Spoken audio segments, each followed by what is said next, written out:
farmacéutico es uno de los lobbies más influyentes del mundo.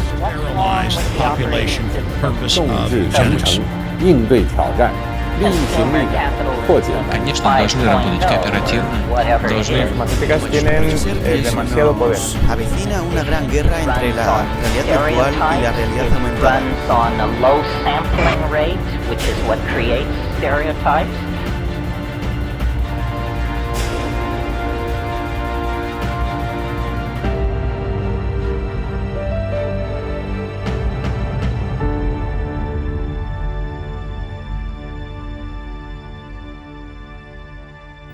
Hola, ¿cómo están? Ya estamos de regreso con ustedes como todas las semanas acá en Humo y Espejos. Como siempre, un placer enorme saber que ustedes están ahí fieles, acompañándonos. Así que arrancamos con la columna de Azul Selene. Marcelo, Azul, cuénteme. Azul, me vas a sorprender, no sé cuál es el tema de hoy, así que cuenten a todos nosotros de qué van a tratar hoy. Hola. No sé, no creo que sorprendamos ya a nadie, porque ahora vamos a hacer un poco la continuación de lo que hablamos en el último programa sobre el tema del aborto, ideologías de género y demás. La posición, o sea, esto nosotros planteamos que responde a una estrategia geopolítica. Esto lo hemos desarrollado muchas veces en los programas, así que ahora no lo voy a desarrollar, pero sí creemos que, bueno, como todo, viene una segunda etapa. Sí. Durán Barba ha establecido que va a arrebatar otras banderas de la izquierda, y la próxima bandera de la izquierda, con lo cual ya se está en marcha, es el tema de la separación de la Iglesia con el Estado argentino. Bueno, noté que últimamente, sobre todo una vez que terminó la primera instancia del debate del aborto, mucha gente venía embalada con el tema, ¿viste?, de los pañuelitos, de las causas, sí, de las causas sociales, y ahora la que está surgiendo es esto, lo del Estado laico. Primero quería hacer un paréntesis que me causó gracia. Primero, el Estado ya es laico, pero bueno, más allá de eso. Es por la obligación de sí, sostener el culto católico, pero bueno, vos vas a pasar la cifra después. Así pero que bueno, el tema de los pañuelos. Sí. Empezaron varios diseños que iban apareciendo en Twitter, yo los seguí todo, negros, con, bueno, separación Estado-Iglesia, Estado laico, el loguito parecido al del aborto, dice el diseño. Sí. Por lo visto no sirvió el negro, algunos decían lo mismo, de que no es llamativo, entonces no cumple. Una asociación. Claro, entonces buscando a ver si ya había un pañuelo oficial, encontré que en un grupo de 30.000 personas en Facebook se votó. Y ahora el pañuelo oficial, aparentemente, pues no vi otro y lo presentaban como el pañuelo oficial, es naranja. Sí, es el empoderamiento popular. Hubo críticas hasta del lado de los que pedían la separación Iglesia-Estado primero, porque decían, ya tenés pañuelo y todavía no sabes qué vas a presentar con el pañuelo, que es lo que estás pidiendo, gente que está a favor. Sí. También, o criticaban el color, dicen, ese es el color que usaban la gente que estaba en contra del matrimonio igualitario cuando pasó todo lo de la ley. Entonces decía, ¿por qué lo estás asociando? Y bueno, la respuesta obviamente es, nos estamos apropiando del naranja, pero bueno. Yo te cuento, ese fue el color, el naranja, que se usó en Ucrania, en la revolución naranja precisamente, en contra de... Fue todo el proceso que terminó con la virtual separación y estado de guerra interna. No creo que nadie haya pensado en eso al elegir, porque escuché que la explicación de naranja era que parecía el fuego. Bueno, por todo esto quise hablar un poco de cómo es la relación Estado-Iglesia, porque hay mucho que no se sabe bien. Se sabe que el Estado tiene una relación con la Iglesia, pero no se sabe cuánto va o cómo es bien, entonces quería traer... Sí, es habitual creer que hay se va la mayoría del presupuesto del Estado, sí, miles de millones a... Bueno, ¿de qué hablamos? Entonces, cuando hablamos de los gastos el presupuesto Estado, para este año son 177 millones de pesos. Sí. Para el sostenimiento del culto católico, y es para ayudar al mantenimiento de 140 obispos y arzobispos, 640 sacerdotes y 1.200 seminaristas. Primero, este presupuesto es un 10% menor desde la asunción de que Cambiemos. porque no lo acomodaron con la inflación. O sea, en realidad se está poniendo menos plata. Sí. Ahora, 177 millones, parece mucho, pero bueno, estamos hablando de presupuestos del Estado. Por ahí si lo pasamos a dólares, son 6 millones de dólares. Claro.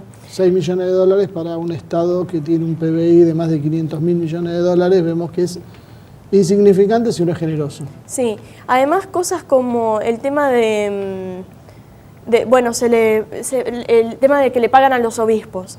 Algo que dicen es que en realidad no son sueldos a obispos, sino son asignaciones en la Secretaría de Culto de la Nación, explicó esto. Y dice, muchas veces se detallan para gastos generales de sus diócesis. Si se jubila, el monto es menor, pero si deja de ser titular, no lo percibe más, lo empieza a cobrar el que ocupe el cargo. O sea, es para el mantenimiento de las diócesis. Claro. Ahora, ¿por qué el Estado pone esta plata? Porque tampoco está muy claro eso. Hay 3 leyes en el segundo artículo de la Constitución. La primera que establece que el Estado debe hacerse cargo, la ley 21.950, por si a alguno le interesa, que establece que el Estado debe hacerse cargo del salario de arzobispos y obispos que corresponden al 80% del salario de un juez nacional de primera instancia. Que en realidad, si lo analizamos bien, el salario de un juez es de 150.000 pesos, o sea... Un juez de primera instancia. De primera instancia, o sea que al obispo le correspondería 120.000 y estamos hablando que le estaban pagando 40.000. O sea, ni siquiera están cumpliendo eso. La segunda ley, la ley 22.162, por otra parte, dispone la obligación de subsidiar a los sacerdotes que se encuentren en zonas de frontera o muy desfavorecidas, y la ley 22.950 a seminaristas. O sea, son esas 3 leyes las que realmente es la relación Estado-Iglesia que... O sea, si están... Que se quiere cambiar. Claro, si se quiere separar Estado e Iglesia, se tienen que cambiar esas 3. Lo que vemos que por el momento es irrelevante. Claro. O sea, si hablamos que, por ejemplo, un avión presidencial que Macri quiere cambiar cuesta 50, 60 millones de dólares, con eso pagarían más de 10 años de relación Iglesia-Estado, con un solo acto de gobierno. Claro. Entonces, esto, además, el verlo desde el aspecto de... Realmente, más allá del punto de vista religioso o personal, desde el punto de vista económico, ¿conviene dejar de pagarle ese porcentaje a la Iglesia? Nos ahorramos los 6 millones de dólares y ¿qué perdemos si hacemos eso? Traje unos datos de Cáritas, por ejemplo. A ver, ¿qué hace Cáritas? Otro de los grandes misterios. Cáritas está en 66 diócesis, tiene más de 3.500 parroquias, capillas, centros misioneros, tiene más de 30.000 voluntarios, tiene planes que ayudan a miles de familias. Estos son todos datos sacados de Cáritas, los pueden buscar porque voy a tirar algunos, nada más no tenemos tiempo para hablar de todo. Sí. Hay planes que llegan de nuevo. Cada plan, cada cosa tiene miles y miles de beneficiarios. Tira algo concreto, a ver. Hay un asesoramiento a madres embarazadas en situación de pobreza y que logró capacitar a 2.965 madres y ayudó a 12.750 chicos. Hay un programa que es un convenio con el Ministerio de Planificación, un programa de vivienda que tuvo beneficio directo en 30.294 personas. El primer año fueron 2.600. Sí. La colecta anual de Cáritas recaudó 77 millones y medio de pesos, que son casi menos de 3 millones de dólares. De nuevo, los pueden buscar, Gestión y Coordinación y Ciudadanía y Equidad, que es una parte de la organización, alcanza a 117.961 personas en total. O sea, se mueven cientos de miles de personas con esto. Solamente considerar que hay 30.000 voluntarios y pongámosle $500 por voluntario, sí, estaríamos hablando de 15 millones de dólares solamente, sí, en pagar un sueldo de un voluntario. El plan Emaús, que se hizo en el 2017, sí, beca 1.679 estudiantes en primaria y secundaria y 994 universitarios. Acompaña con talleres y capacitaciones a 7.234 familias y hay 1.137 mochileros y 1.500 voluntarios adicionales que llegan a 40.000 designatarios. Se mueven en el plan Emaús, sí, después de otros tipos de beneficiarios que tienen talleres de arte, apoyo escolar, un par de miles más. Ahora, si el gobierno, esto es solo Cáritas, después sí, hay un montón de otras organizaciones religiosas. El gobierno se tendría que hacer cargo de esto. Y realmente... Bueno, te agrego, que no sé si lo viste, el tema de, y ya con esto vamos cerrando porque ya me están mirando mal acá, sí, el tema de los colegios privados. Se destinan cerca de 3.000 millones de pesos para la educación en colegios católicos. Sí. El tema es, pensemos por un momento, nosotros retiramos los 3.000 millones de pesos, cierran los colegios, supongamos que cierran los colegios. Si cierran los colegios, el Estado tiene que hacerse cargo de brindar la educación a esa gente. Brindar la educación a esos chicos significaría tener que hacer cargo no solo de los salarios docentes como es hoy, Sí, que es lo que pone ahora el claro, Estado. salarios, edificios, administración, mantenimiento, energía eléctrica, Sí. gas, servicios de internet. Es infinita la cantidad de cosas que hay que pagar. Para el Estado es negocio poner 3.000 millones de pesos, Sí, se ahorra es mucha que es eso, plata. verlo desde el punto de vista económico, te das cuenta que en realidad, más allá de todo lo religioso, te conviene. Claro. Además de, bueno, si nos metemos en el tema de la relación que podría tener la izquierda con la iglesia, Bueno, va sí, pasando en contra claro, del si gobierno. lo vemos desde el punto de vista político y Sí. la apertura O sea, de hay Francisco. muchísimos puntos de vista que no se piensan, pero queda lindo decir, bueno, queda rebelde, bueno, nos separamos de la iglesia, vamos a prender fuego de iglesias. Pero pensalo lógicamente primero, si me podés decir que te conviene realmente separarte, nos separamos, pero el tema es ese, tener argumentos y datos Claro, concretos. El apoyo es simbólico y los beneficios son bastante concretos. Si nosotros pretendemos después separarnos, como vos decís, indudablemente habría que hacerse cargo de un montón de gastos. Sí, que el Porque Estado hay ahora gente, no claro, está preparado para eso. Claro, y que hay gente que es voluntaria porque quiere ser voluntaria para Cáritas, no va a ser voluntaria Claro, para otra sí, además organización. eso que- Empecemos a pensar sí. eso, claro. Entonces, bueno, más o menos nosotros tenemos un planteo de qué significa y de qué estamos hablando para poder después empezar a analizar un poquito más si estamos a favor o en contra, ¿no? Sí. Bueno, entonces, Ivonne, seguimos con vos y con el programa. Muy bien, sí, realmente queda más interrogantes que otra cosa, es verdad, contéstenos por qué le conviene al Estado separarse de la Iglesia. Así que, por otro lado, Azul, me quedé pensando en el tema del pañuelito. Si no me equivoco, el naranja también es el que usaba el Daesh. ¿Se acuerdan de aquellos videos hace unos años que aparecían el Estado Islámico, mal llamado Estado Islámico, cuando degollaban a los prisioneros y los vestían con un overol naranja? ¿Habrá sido por ahí la elección de este color a esta gente que quiere la separación del Estado? Hay que investigarlo. Mientras tanto, los llevamos a un pequeño corte y enseguida estaremos con el tema central y nuestro invitado de hoy, que será una entrevista que Marcelo hará fuera de estudio. Así que enseguida regresamos con ustedes.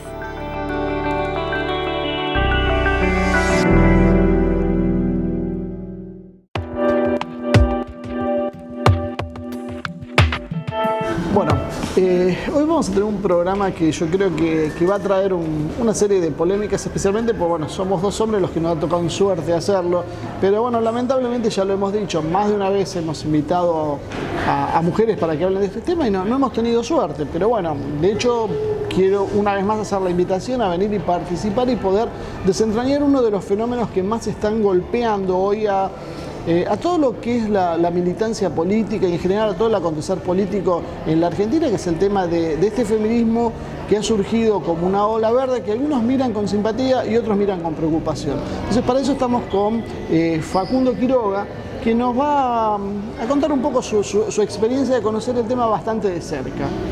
¿Qué tal, Facundo? ¿Cómo estás? Bueno, ¿qué tal? Gracias por invitarme y vamos a tratar de ver cómo hacemos lo que podemos entre nosotros, varones cis hetero, en el caso nuestro, para tratar de por lo menos poner algunos puntos sobre las IES y bueno, así que muchas gracias. Bueno, me parece bien que te ofrezcas como voluntario recibir todo tipo de agresiones seguramente, pero bueno, el primer punto es tratar de conocer qué es el feminismo que estamos viviendo ahora. ¿De dónde sale? ¿Cuáles son los orígenes? Bien. Antes que nada, una de las cosas me parece más importante al observar los orígenes no solo de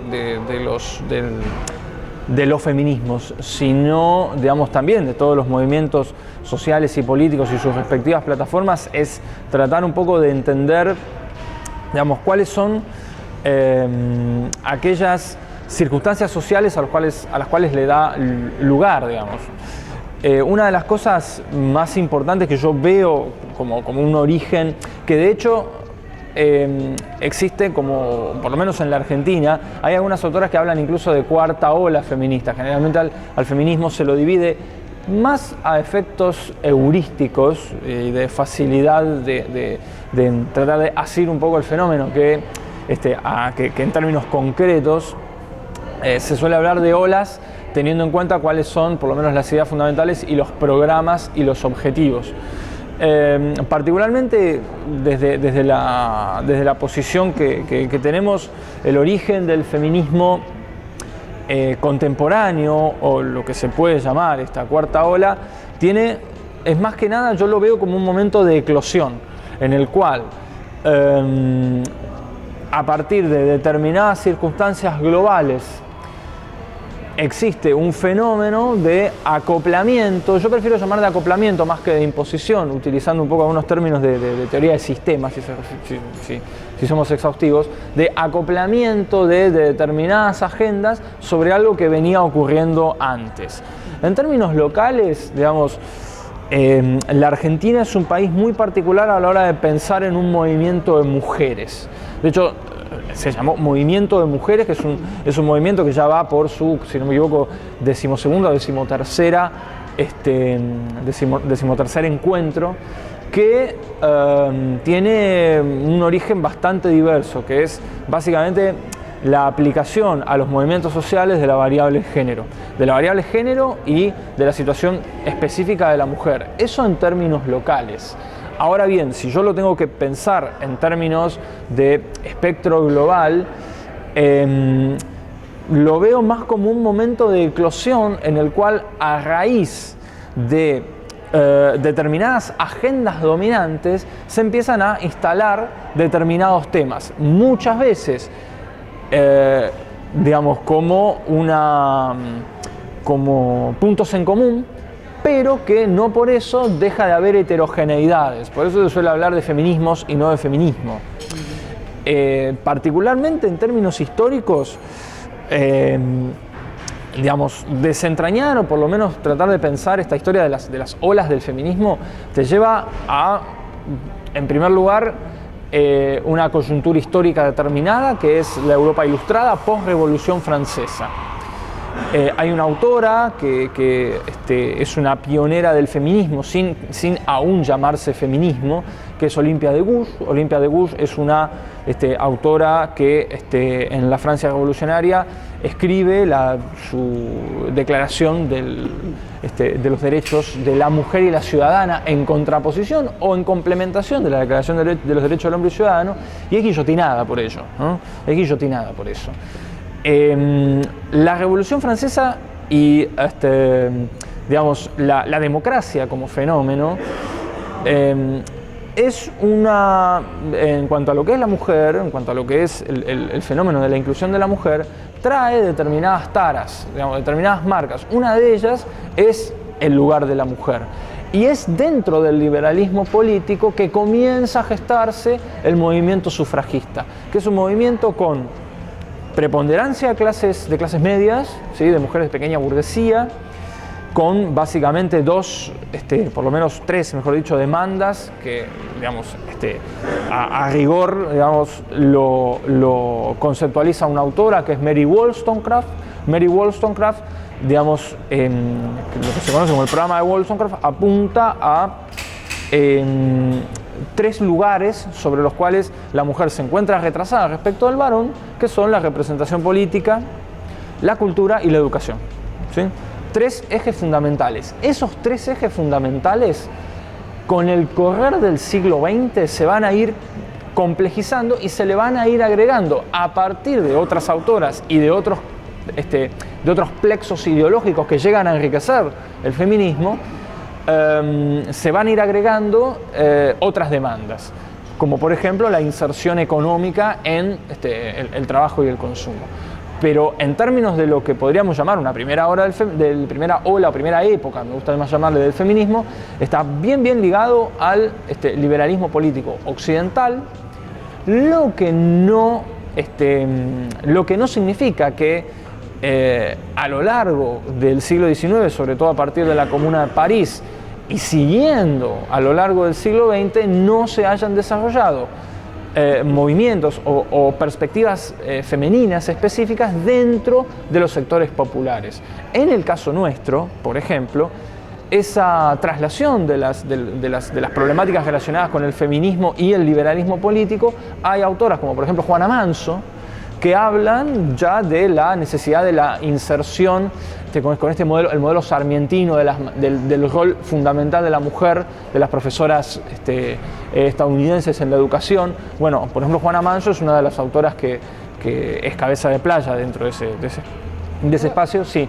Antes de meternos tan específicamente en los detalles nacionales, el feminismo creo que se le podía achacar algo que también se le ha achacado al marxismo, que es la universalización a partir de una experiencia occidental de un fenómeno, porque trata de la misma manera una mujer que vive en Uganda, que vive en Indonesia, que vive en Bangladesh, o que vive en Estocolmo, o que vive en Perú. Es exactamente igual la problemática, desconociendo las diversidades. Bien, bueno, una de esas o por lo menos una ampliación de este tipo de problemáticas pasa a jugar un determinado papel a raíz de la introducción de la crítica al capitalismo que tiene que ver con el marxismo. Por ejemplo, vos decías, bueno, a ver, ¿qué cosas hay en términos de temáticas universales, ¿sí?, relacionadas con, en términos así bien llanos, la explotación y la dominación del hombre por el hombre, que, digamos, pueden estructurar movimiento y que ese movimiento lo forme como parte de su problemática o parte de sus agendas? Una de las cosas más importantes a tener en cuenta a la hora de pensar, bueno, vos me decías esta idea, esta falta o esta carencia a la hora de ponderar la diversidad cultural, también es una carencia, una de las cosas que el feminismo marxista lo va a plantear, es una carencia, y es absolutamente necesario combinar, digamos, bueno, cuál sería la problemática de la mujer rica respecto de la mujer pobre y respecto de la mujer, digamos, trabajadora. Entonces, ¿qué pasa?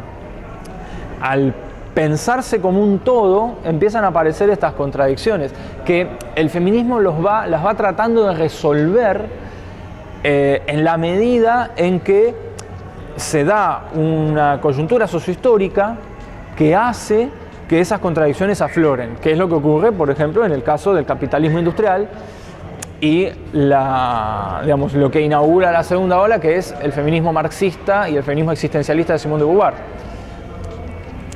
Por ejemplo, no sé, uno de los hitos fundamentales que empieza a pensar estas ideas es el texto de Engels, El origen de la familia, la propiedad privada y el Estado, en el cual, sin perder el centro en las relaciones de clase,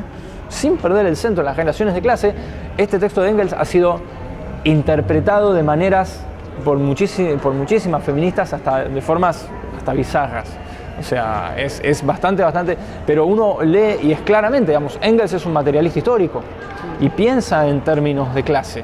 Esta idea de, bueno, bien, burguesía, varón, proletariado, hembra, en realidad no es tan lineal la relación. Entonces, ¿qué pasa? Cuando uno empieza a señalar estas complicaciones, hay un término que el feminismo utiliza para tratar de aplanarlas, que es el término sororidad, que en realidad tiene un origen relacionado con los sectores populares. Acá se utiliza mucho, la primera vez que yo he oído hablar de sororidad es en algunas feministas mexicanas, que, digamos, la etimología del término viene del sor en oposición al frater, ¿no? La Revolución Francesa, la fraternidad dejó en banda, si se quiere, a la mitad de la humanidad. Ahora bien, lo que ocurre es que cuando se señalan determinadas contradicciones, empiezan a aparecer algunas salidas que, digamos, que marcan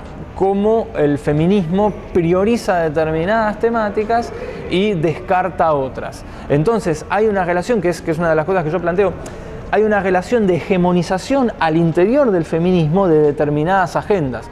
Yo suelo hablar de feminismo hegemónico, no en términos de hegemonía cultural lineal, sino en términos de fijación de agenda.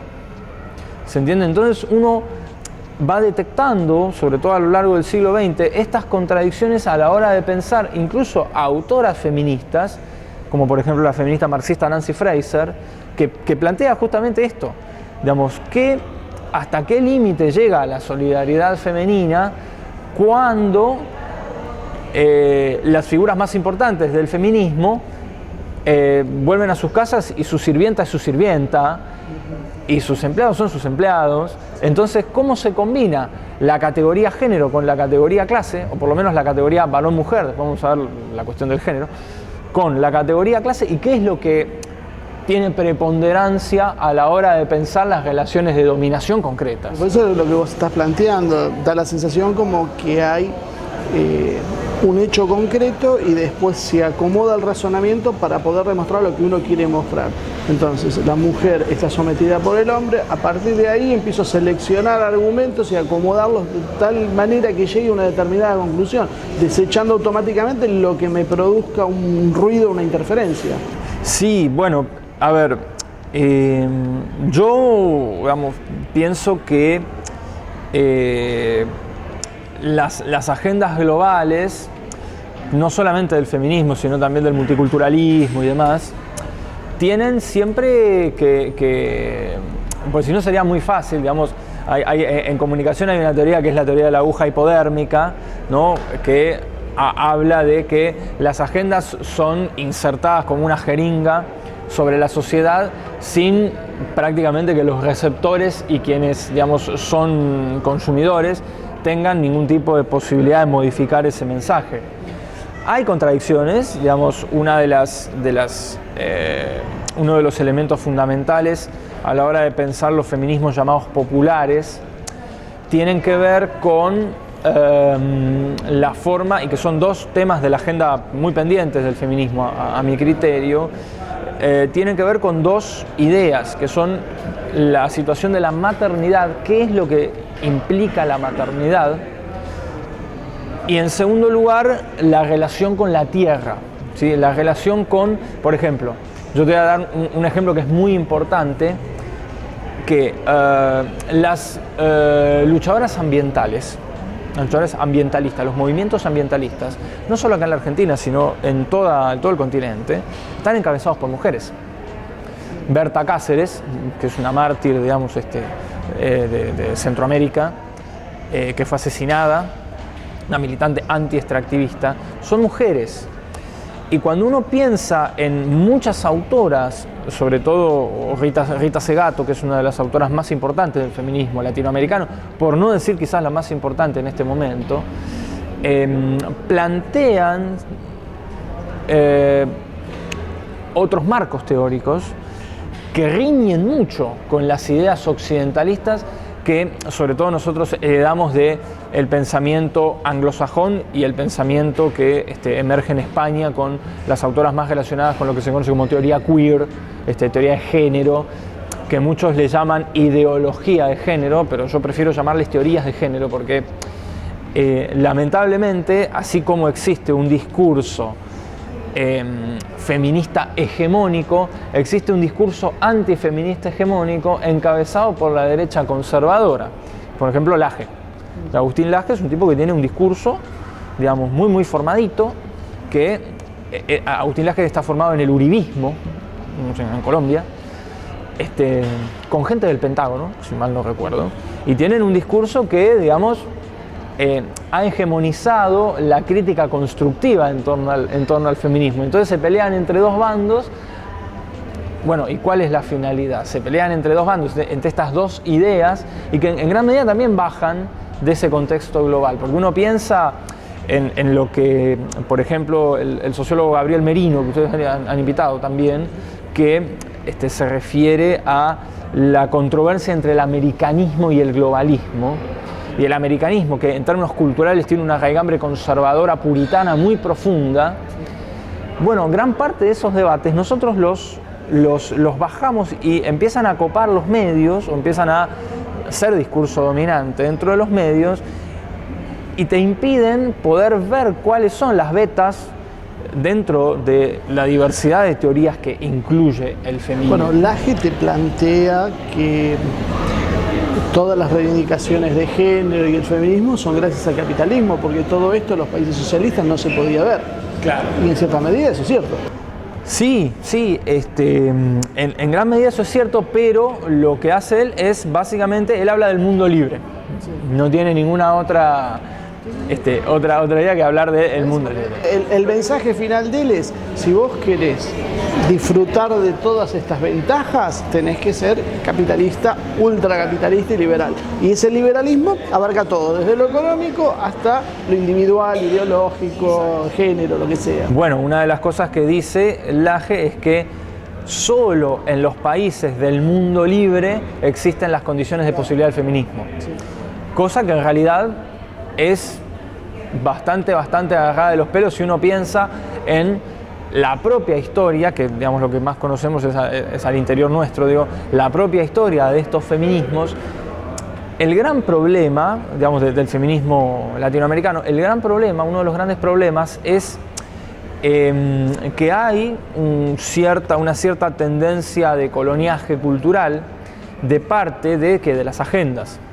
O sea, a la hora de pensar cualquier movimiento, vos tenés que pensar cómo nosotros negociamos, nos retiramos o confrontamos con las agendas dominantes. Hay determinadas temáticas que nos sirven a nosotros para acoplarnos y para hacernos ver. Una vez que esas temáticas se cristalizan y se objetivan en un determinado proyecto o en una determinada estructura jurídica, por ejemplo, cuando pasa el derecho al aborto, automáticamente esos feminismos populares latinoamericanos corren riesgo de caer directamente, digamos, en la más absoluta, digamos, subalternidad, digamos, y eso es complicado. Uno puede encontrar, y haciendo un poco de historia, uno puede encontrar dos plexos. Generalmente cuando yo no recuerdo quién es la frase follow the money, pero digamos, uno puede encontrar determinados plexos institucionales que nos sirven a nosotros para sustentar lo que estamos diciendo. En primer lugar, cuando yo hablo, por ejemplo, de feminismo liberal, que ahora el personaje más importante a la hora de pensar el feminismo liberal es Hillary Clinton, ¿no? Uno piensa, ¿es nuevo esto? ¿Es nuevo? ¿Es nuevo lo que hace Soros? ¿Es nuevo lo que hace YPF? No, no es nuevo. En el siglo XX... Sí. Nos queda nada para terminar este bloque, así que esa pregunta la va aplicando y ahora en el segundo bloque nos vas a contar exactamente qué pasó en el siglo XX, que esto no es nuevo. Vamos a un corte entonces.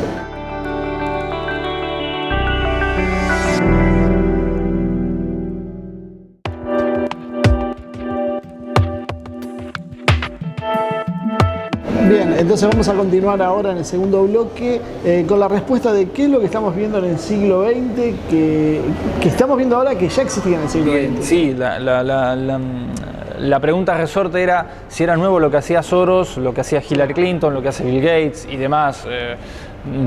La cantidad de instituciones relacionadas con las Naciones Unidas que financian políticas de género son muchísimas. A lo largo del siglo XX, sobre todo en el momento de desarrollo teórico de la segunda ola de feminismo, se vuelve a retomar la agenda liberal a partir de una autora que se llama Betty Friedan, que escribe un texto que se llama La mística de la femineidad, que plantea algo que se llama feminismo de la diferencia, ¿no? El feminismo de la igualdad está muy relacionado con muchas de las críticas que se hacían a Simone de Beauvoir de varonizar a la mujer y de pensar en un régimen o una estructura social y política en la cual no exista ningún tipo de diferencia respecto de las labores del varón y las labores de la mujer. El feminismo de la diferencia lo que plantea es, existen demandas y características, no solo fisiológicas, sino también culturales, emotivas, afectivas, específicas de la mujer, y nosotros tenemos que hacer todo lo posible para poder compensar y armonizar esas vidas. Entonces lo que plantea Betty Friedan, que retoma la agenda de Wollstonecraft, dice, nosotros lo que tenemos que hacer es, en términos políticos, sí luchar por política, educación y cultura que la mujer tenga un rol, digamos, fundamental, sin dejar de pensar en que necesitamos armonizarlo con la esfera doméstica y con la esfera laboral. La esfera laboral, que ya es planteada por Simone de Beauvoir a partir de la necesidad de la reinserción, de la inserción y la independencia económica de la mujer para salir justamente de la esfera de la explotación, lo que plantea Betty Friedan, sí. Bueno, después conténtamelo después de terminar el razonamiento. Dale. Pero antes de que me olvide. Sí. Pero no salís de una esfera y te metes en otra peor, porque si hoy cualquiera que trabaja en la calle se da cuenta que es preferible quedarte en tu casa. Problema. Bueno, una de las cosas que se critica y que lo va a retomar el feminismo radical es justamente eso. Pero pensemos esto. El desarrollismo en el siglo XX, ¿no? El desarrollismo son las políticas económicas y también culturales, académicas, educativas, que son un paquete que se vende, digamos, de parte de los Estados Unidos, sobre todo, a los países de su égica, de su patio trasero, si se quiere. Bueno, en ese momento empiezan a aparecer muchos financiamientos, incluso aquí las carreras de psicología, sociología, por ejemplo, muchos financiamientos de parte de las grandes fundaciones, Ford, Rockefeller, Carnegie, Heritage Foundation y muy posteriormente por eso la George Soros Foundation, que comienzan a fundar en las universidades departamentos de estudio de la mujer. ¿Con qué objetivo? Con el objetivo de estudiar la inserción de la mujer en el mercado de trabajo y sobre todo en el mercado del consumo. Es decir, el desarrollo del capitalismo que conduce a la independencia de la mujer es un desarrollo capitalista, ¿sí? Muy ligado a las demandas de la mujer en términos de funcionalidad a la sociedad capitalista en ciernes. Ahora, si yo te planteo que antes un hombre mantenía con su trabajo a su mujer y a varios hijos, hoy resulta que tienen que salir los dos a trabajar y así todo no pueden mantenerse ellos mismos sin hijos. Exacto. Bueno, ese es el resultado final. Claro, y si vos me decís quiénes lo financiaron, yo tiendo a pensar, bueno, entonces estaban financiando algo que era, en realidad, bajar los salarios a la mitad y tener más mano de obra. Bueno, una de las críticas que da origen, que no es lo único que da origen, pero que da origen al feminismo radical, es que postulan, sobre todo a partir de dos autoras que son las fundamentales del feminismo radical, que son Kate Millett y Shulamit Firestone, plantean que no es posible hacer esto. Entonces, el feminismo radical comienza a plantear, el feminismo radical occidental, comienza a plantear que más allá de la independencia femenina, más allá de la representación en partidos políticos y demás, hay una estructura social heredada antes de la sociedad de clases, ¿sí? Y esa estructura social, calculo que ya estarás pensando que es lo que se denomina patriarcado, que coloca, esencializa los puestos, los lugares de varones y mujeres, y en realidad el programa político que plantea el feminismo radical es trasladar la conflictividad que te plantea el capitalismo respecto de las esferas que no se pueden reconciliar porque, digamos, la maternidad es a tiempo completo, por ejemplo, y demás, plantea trasladarla a las relaciones horizontales.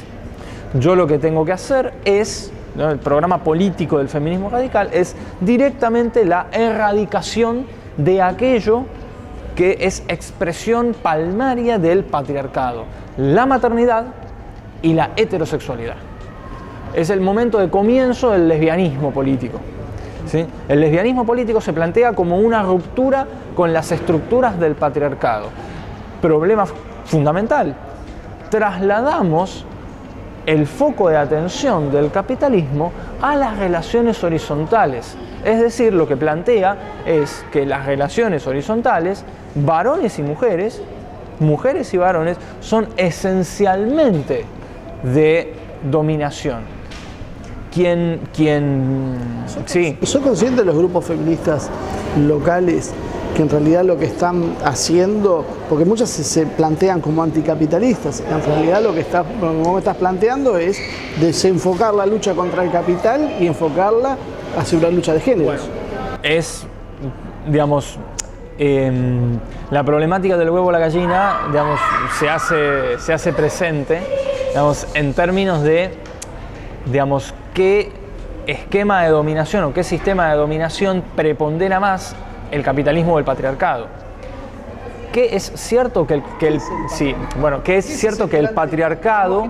Porque hay veces uno parte de una premisa falsa y termina enroscándose en una serie de divisiones y discusiones y enfoques de determinados ámbitos que al final, por ahí lo que tenemos que rediscutir es realmente existe un patriarcado, qué es el patriarcado, es lo mismo el patriarcado en todos lados, existió en la historia, era lo que hoy entendemos por patriarcado y sobre todo en Occidente tiene razón de ser esto.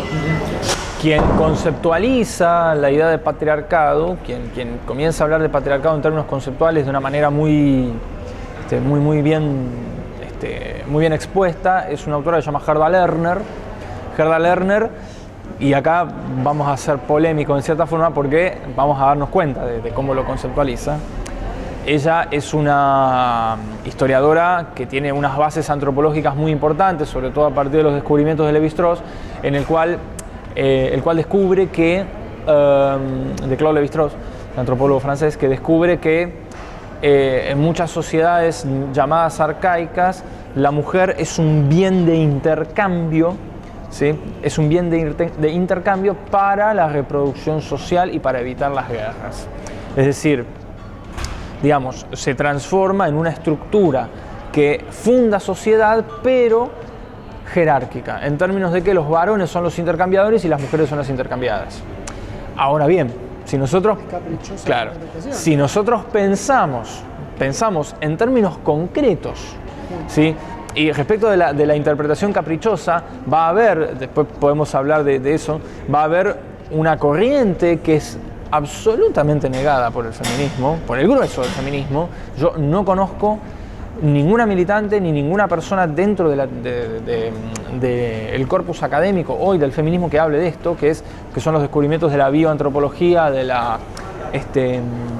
psicología evolutiva, de quienes trabajan con la teoría de la selección sexual de Darwin, que no es la teoría de la selección natural, es otra cosa.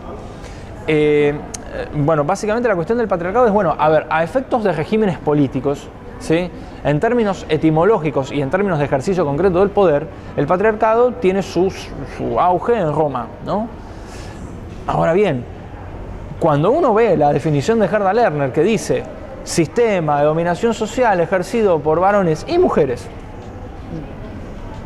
entonces uno dice por varones y mujeres. Si solo, la definición más vulgar de Vulgata respecto del patriarcado es, bueno, el patriarcado es la dominación de los varones sobre las mujeres. Sí. Es decir, hay como una especie de teléfono descompuesto teórico en el cual la definición de patriarcado no es una definición, o por lo menos el ejercicio del patriarcado, no es un fenómeno privativo de los varones, es un fenómeno privativo de ciertos varones y ciertas familias, con su figura en Roma, el paterfamilias, que ejerce el poder de una forma en la cual el varón le debe protección a la mujer, en el cual, digamos, no se hace demasiada fijación si realmente es beneficioso o perjudicial para el varón, si tiene que, digamos, dedicarse su vida a protección. Sí, porque se habla de... Bueno, te voy a sacar el tema. Y en segundo lugar, obediencia del varón hacia la mujer, de la mujer hacia el varón. Entonces, cuando uno ve esto, digamos que el tema es mucho más complejo de lo que plantea. De hecho, hay dos historiadoras que son, una que se llama Helen Pluckrose, que estudia la Edad Media en las Islas Británicas, y otra historiadora que es para mí una voz fundamentalísima, que yo invito a todo el mundo a que la lea, que se llama María del Prado Esteban. María del Prado Esteban es una historiadora que junto con otro autor que se llama Félix Rodrigo Mora, tiene un texto que es muy importante, que ya va a ser editado en su segundo volumen, que se llama Feminicidio o Autoconstrucción de la Mujer, Feminicidio o Autoconstrucción de la Mujer, en donde trabaja qué entendemos por patriarcado y cómo en la Edad Media hay un periodo de retracción del patriarcado. Digamos, la fundación del derecho consuetudinario medieval horizontaliza el poder hasta hacer prácticamente desaparecer el patriarcado, sobre todo en la península ibérica. Pero ¿qué pasó? Hay una inexactitud histórica, y en esto también me baso en los trabajos de Helen Pluckrose, hay una inexactitud histórica flagrante del grueso del feminismo a la hora de pensar en la quema de brujas, ¿no? Hay un eslogan básicamente del feminismo hegemónico que es: somos las nietas de las brujas que no pudiste quemar. En la tradición hispánica no hay quema de brujas. No hay quema de brujas en la tradición hispánica, es decir, quienes fundaron el Estado argentino, obviamente con el otro plexo teórico que es el liberalismo, no hay quema de brujas. Uno registra históricamente y la tradición hispánica católica no quema brujas. El fenómeno de la quema de brujas es Alemania, Europa, digamos, y entonces uno dice, bueno, a la hora de... Pero de hecho sí, es de brujas y de brujos. Porque el problema no era exclusivamente por ser mujer, sino por la magia. por la relación con la esfera de la sanación y sobre todo con la vida rural. No se puede entender el patriarcado sin ese poder central, es decir, Occidente, y yo tampoco tengo la respuesta de manera absoluta, vive en un patriarcado tal cual, digamos, por lo menos el feminismo hegemónico lo plantea. A eso te llevaría a preguntarte, ¿cuáles son los privilegios masculinos que tanto se habla? Porque en general hay gente que se ha tomado el trabajo de analizar profundamente los privilegios de un lado y del otro y no sé si son realmente privilegios masculinos.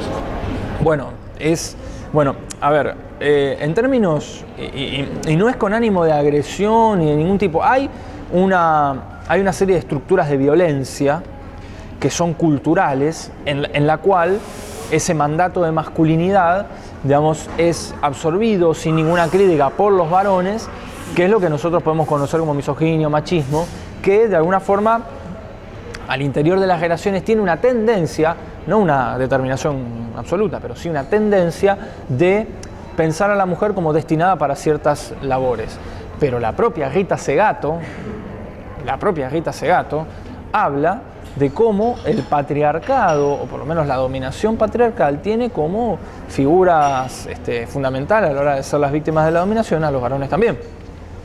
Entonces, hay a veces un recorte y pegue que tiene bastante poco rigor, pero que es utilizado sobre todo por estos sectores globalistas y sobre todo, y es algo que hay que realmente poner el ojo porque da mucha alarma, las estructuras jurídicas que en países como por ejemplo España están saliendo y la manera en que los organismos internacionales, sobre todo a partir de la conferencia de Beijing del 95, se apropian de esa falacia y la convierten en institucionalidad. Cuando la conferencia de Beijing dice las relaciones entre varones y mujeres son de dominación, ya está, digamos, la falacia se convirtió en una institución. Entonces, ¿cómo nosotros nos armamos para criticarlo a ello sin...? Pasa que las propias Naciones Unidas están colonizadas. En general, todos los organismos de este tipo han sido pacientemente copados y a partir de ahí, claro, obviamente todas las discusiones se terminan cuando te dicen no, pero la Organización Mundial de la Salud te dice tal cosa. Exacto, o lo dice la ley. Ellos son globalistas, claramente. Entonces, ¿cómo nosotros nos armamos de críticas para poder, sin dejar de pensar y reivindicar las luchas del feminismo popular, sin dejar de reivindicar estas luchas, ver, digamos, cómo estos espacios que tenemos que yo realmente invito a construir. Pasa que yo parto de la base que nadie hoy, en este lugar, en este tiempo, está pensando que la mujer tiene que ser sometida. Eso ya lo sabemos. Todos queremos lo mismo igualdad de derechos. Aparte de ahí empecemos a hablar.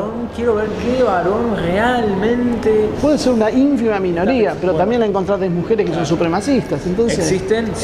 Va a existir racistas, siempre existís bolsones, pero en términos generales nadie cree hoy que una mujer tiene que ser inferior. Entonces creo que empecemos a ver más allá de eso, porque si no estamos permanentemente aclarando que nosotros pensamos que creemos. Claro, bueno, y una de las cosas más importantes, y una de las carencias más fundamentales que yo observo es que del lado de las ciencias mal llamadas duras, hay determinados descubrimientos, sobre todo en aquellas disidencias respecto de la academia en términos de estudios de género dominantes, UCLA, Columbia, Yale. Lo de Yale es terrible. Claro, hay un documental noruego que se titula, que voy a así a vuelo de pájaro tratar de resumir, que se llama La paradoja de la igualdad, que transcurre en Noruega. Noruega es el país con índice de igualdad de género más beneficioso, más importante, o sea, más igualitario, que desarrolló toda una serie de oficinas de políticas de género que tenía el fin exclusivo de convertir a la sociedad en una sociedad de 50 y 50.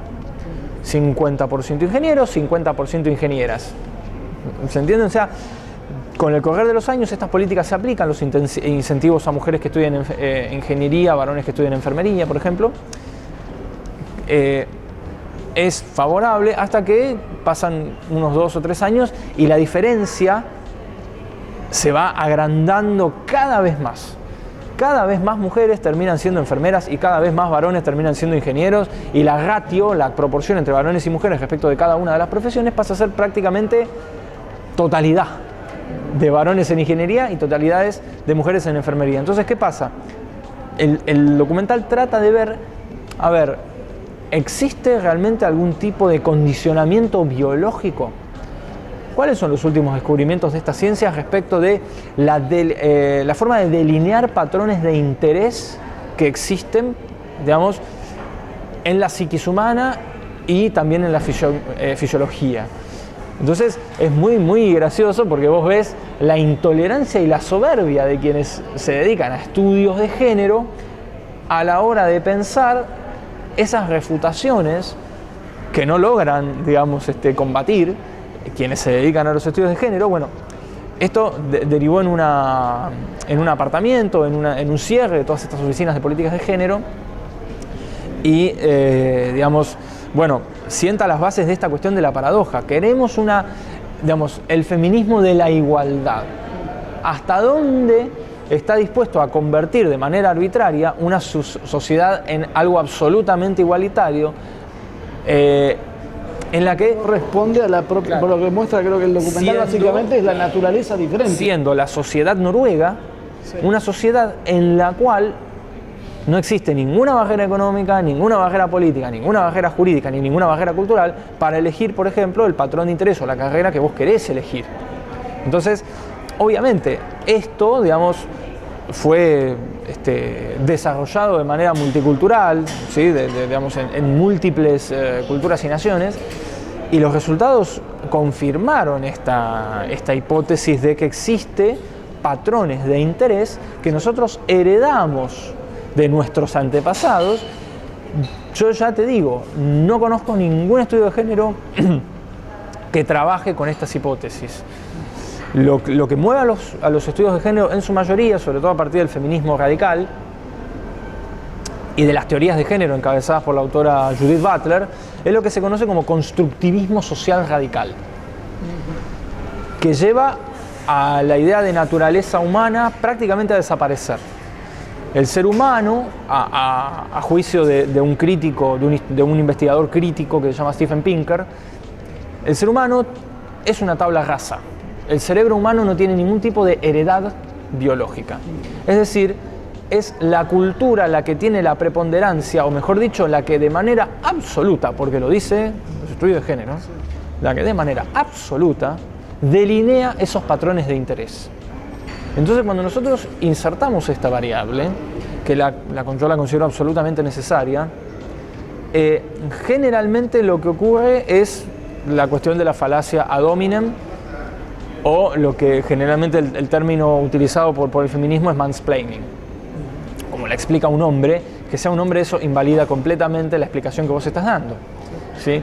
Incluso valorando y ponderando y reivindicando las luchas del feminismo popular que, digamos, siempre quedan como convidadas de piedra, ¿no? Entonces, hay que ver cuál es el rol de este feminismo hegemónico en la fijación de agenda.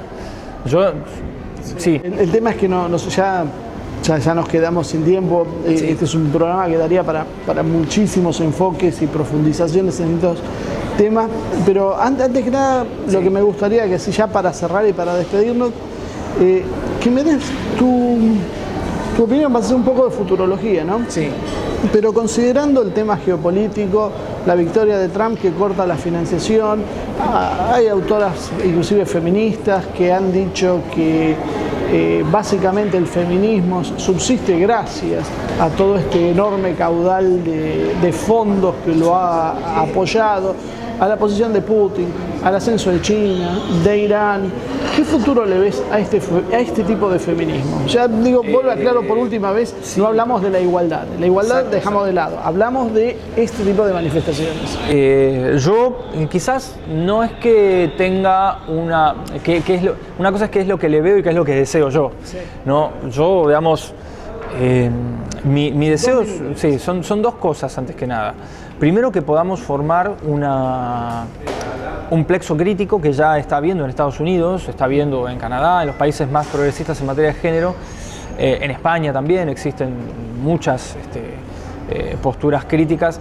Todavía no hay en la Argentina un lugar en donde las voces críticas, más allá del conservadurismo, del AGE y demás, para tratar de establecer una equidistancia. Y en segundo lugar, si acá no proponemos que, digamos, las agendas que realmente incluyen al feminismo, pero que el feminismo no las monopoliza por completo, digamos, que empiecen a tomar partido. No es solamente una cuestión de que el feminismo popular, que el feminismo subalterno, digamos, tome el lugar que merece, sino también las agendas en concreto.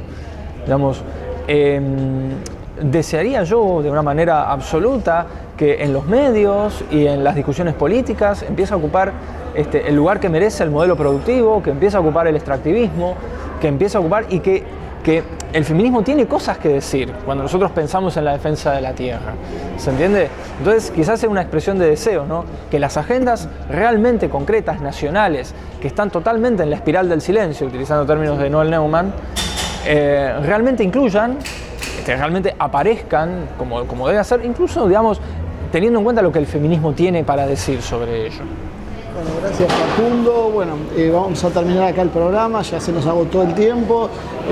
Creo que es realmente importante abrir este debate.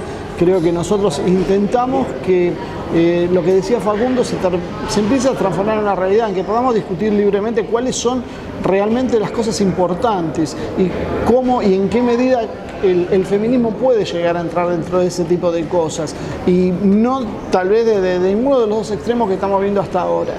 Seguramente habrá quien les parezca bien nuestra iniciativa y habrá quien la condenen por el solo hecho de ser dos hombres que se ponen a explicarle a las mujeres cómo tienen que hacer las cosas. Bueno, más allá de eso, creo que bueno, la idea es esta, iniciar el debate. Así que bueno, volvemos a los estudios para que Ivonne cierre el programa. Muy bien, hasta acá llegó el programa de hoy. Esperamos que les haya gustado. Realmente fue muy interesante. En esta temporada Marcelo va a hacer algunas entrevistas fuera de estudio. Así que esperamos, como siempre, que ustedes nos acompañen todas las semanas aquí en Humo y Espejos. Y también que se suscriban a nuestro canal de YouTube, Asia TV Producción, e inviten a sus amigos que hagan lo mismo. Es la mejor manera de colaborar con nosotros en la difusión de nuestro programa y seguir haciéndonos el aguante. Nos vemos la semana que viene con una nueva edición de Humo y Espejos.